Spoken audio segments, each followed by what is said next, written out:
পেঁচার ধূসর পাখা উড়ে যায় নক্ষত্রের পানে, জলামাঠ ছেড়ে দিয়ে চাঁদের আহ্বানে।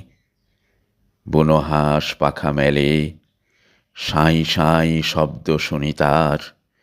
এক দুই তিন চার, অজস্র অপার। রাত্রির কিনার দিয়ে তাহাদের ক্ষিপ্র ডানা ঝাড়া, ইঞ্জিনের মতো শব্দ। ছুটিতেছে ছুটিতেছে তারা।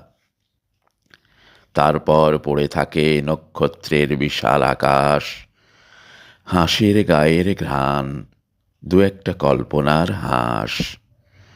মনে পড়ে কবেকার পাড়াগাঁর অরুণিমা সান্যালের মুখ। উড়ুক উড়ুক তারা পৌষের জ্যোৎস্নায় নীরবে উড়ুক। কল্পনার হাঁস সব।